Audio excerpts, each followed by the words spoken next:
We're now on Module 4.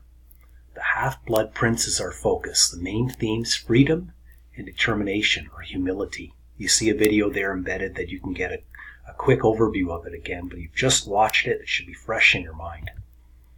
Half-Blood Prince, behind the scenes, there's all sorts of interesting facts going on here, including how the books and the movies interact and how there are things that are missing from the book, that the film, from the book and the film.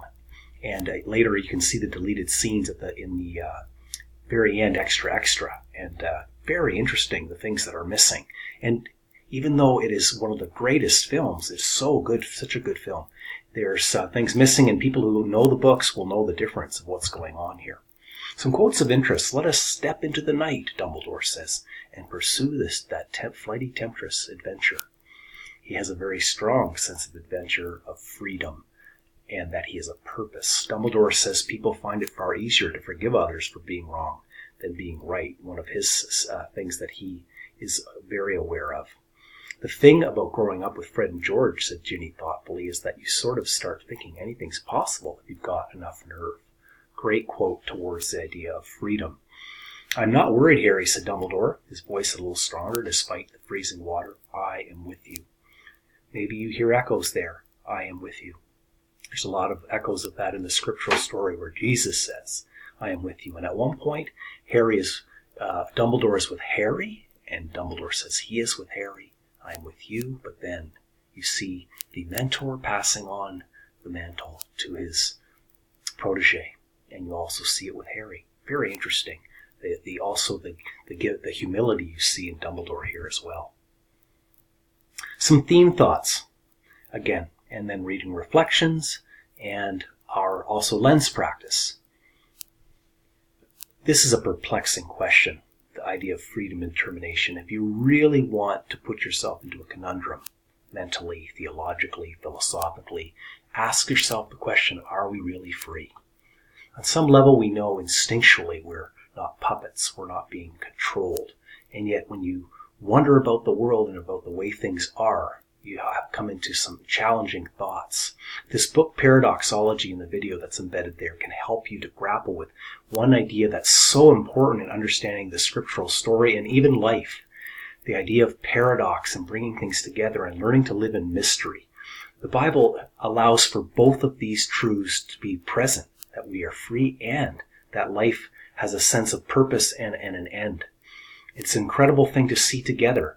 You see in the book of Exodus where there's a part that's very perplexing, where Pharaoh hardens his own heart, is angry against the people, and so you see him humanly responsible. And yet also at some point it says God hardens his heart, and this is a very difficult concept for people to understand, and there are different ways to grapple with it. And really in the end, if we want to be healthy spiritually, we need to hold on to the tension and not to let us take us away in controversy, because it is a very controversial subject. But I don't downplay it. It's one of those things you have to enter the complexity and you have to work it through. But if you want to walk through the story, the scriptural story, you see the constant refrain of responsibility and yet God being in charge of the world. And really, the question that we can ask ourselves is, who is more free? Are we more free, or is God more free? Who is the freest? And how does that work together? So work on that. Think about that as you watch this video. And don't try to come to an ultimate solution, but if you do have more interest in this area, there are plenty of things to look at and read.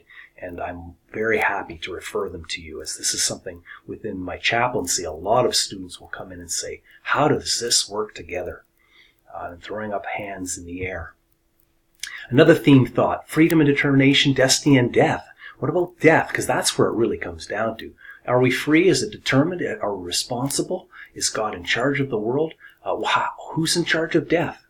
And again, we remember that one of the quotes that Rowling continues to bring up, or not continues to bring up, she actually says in the last book that's coming ahead, and it's not in the film specifically, but it's actually on the tombstone if you look really carefully.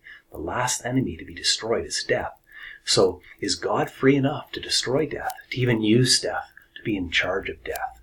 But in Harry Potter, you see many people sacrificing themselves. They are willing to put their destiny on the line. for their friends. What's Snape's destiny? Was the story of Snape all based on his own determination of where he would go, with the love of Lily directing it so deeply, the destiny? Take a look, ponder, watch this video, and think about how that works together. Also, theme thoughts: fulfilling his destiny. Was he free? Was Snape really free, or was he forced into the conversation? And this another very poignant: love and death of Severus Snape, a character who ends up being maybe the greatest character in the series, and that's debatable among many. Theme thought: Voldemort and destiny. Think about his downfall, his despair as he moves further and further, trying to control death, trying to be in charge of death. And you can see the Pensieve lessons. If you go to Wikipedia here, you'll see them all written. But also I would suggest you go to the book and take a look at the Pensieve. There's more going on, and you get much deeper into the story through the Pensieve in the book. How about a theme thought related to Hermione and humility? Also in Baptizing Harry Potter, talking about humility, related to the words of Jesus: blessed are the poor in spirit. How does Hermione and the house elves help us see the triumph of humility? What happens? It doesn't happen in the movie. What happens? Go to the story and take a look to see that she sets them free, and the house elves have their day. Take a look. Look for what happens there. It's in the end of the chapter on humility. Another lens practice help. Into lens practice now. Hope lens, the Sorting Hat and Hidden Virtue. How does the Sorting Hat stand for hope? Where even right at the very beginning of the story, how does it? And it relates also to the idea of freedom and determination. The hat allows Harry to say not Gryffindor, not Slytherin, not Slytherin. So it's interesting that there's allowance there, and yet the Sorting Hat seems to have a lot of power, and yet it's this old hat, this hat that doesn't seem to have much play, except there's power in this hidden symbol. Ron and the ethical lens, more lens practice. Ron and humility, nothing false in him. Some great scenes just to see the top 10 Ron Weasley moments. Such an interesting character. He follows the path underneath all his brothers. He's downplayed. He's in their shadows, and yet he continues on. He's this one. He says what he means, even when he's wrong. He's has a sense of humility about and authenticity about who he is. Worth looking into. Lens practice on the symbol lens. The Wand of Destiny, maybe the greatest of all symbols, and the power of the Elder Wand. The quote there: but how do you know that those wands, the Death Stick and the Wand of Destiny, aren't the same wand, surfacing over the centuries under different names? Fascinating part of the story. And how do these different halos affect the story? And we'll talk more about that in the next module. More lens practice, the ethical lens. Which characters help us understand humility? Maybe we forget about Luna. We shouldn't forget about Luna. So some great scenes from Luna, who shows us the unsung hero, the one behind the scenes, the one who doesn't have all the attention, the one that doesn't have all the accolades and the power and is in charge, but has a purity of heart, has a pureness of spirit that is really a picture of what God says the kingdom is. Not this kingdom about power and rule, but this kingdom of weakness and humility. More lens practice, the hope lens. This is a background theological video on the word yakal, hope. What is hope in the scriptural story, and how does it apply to the Half-Blood Prince? More lens practice, you can see that moving picture there. Symbols of hope in the Half-Blood Prince. One of the greatest is near the end.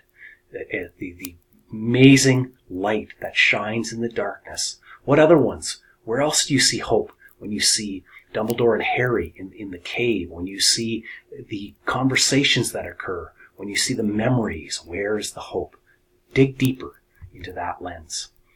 Our readings. So some reading keys, our reading reflection in chapter 7, some things that will help you as you look at your quiz for this module, freedom and determination. Spirituality involves choices. It is our choices that are so important. Take a look into this idea of choice. Dig deeper. Choices are not determined, but they are free. And yet how do they fit into the whole story? How does Dumbledore orchestrate such a story where he has so much in his control, and yet he does not have everything in his control. It's a very interesting picture. And then also Harry's freedom, the Horcruxes of the Hallows. Which side will he take? And then chapter 8 as well, spirituality is not attention-seeking, it's a hidden virtue. We talked about the sword in the hat. Remember, who are the examples of shallowness as opposed to humility that you'll find in that chapter? It's a good contrast. And then Ron's growth out of the shadows, we talk about it. And then also invisibility and humility. More things to look at. The reading on destiny. Our reading. We can't choose our fate, but we can choose others. Be careful in knowing that. A great reading to help us to dig deeper, to find the balance. Again, pointing to the idea that we are free, and yet we are also in a story that's going somewhere, and it's not just going to aimlessly finish, but it has a purpose. The other reading reflection, the question of identity, that article, connect choices, change, and destiny. Pull them together. Trace it through the series. Go back to the other films and see how does that all connect through these films. So take a look in that chapter as well. Your mini project for this module is Mini Project Voldemort, The Origins of the Heir full movie. Last year it came out, and there's more background. It's so well done. And I hope you enjoy that and dig deeper. It'll also help you to pull together the lenses and the themes as you get ready for your final project. Some extras, as I said, take a look at them. There's the fight with Dumbledore and Voldemort. There's Alan Rickman playing Severus Snape. How does he model this humility? And it's interesting, even in this interview, you see it. And some deleted scenes. Enjoy this module. The virtual office is available, and open email, get a hold of me and dig deeper. And if there's questions coming to mind or things you want to discuss, I'm here and available for you. We'll see you in our next module.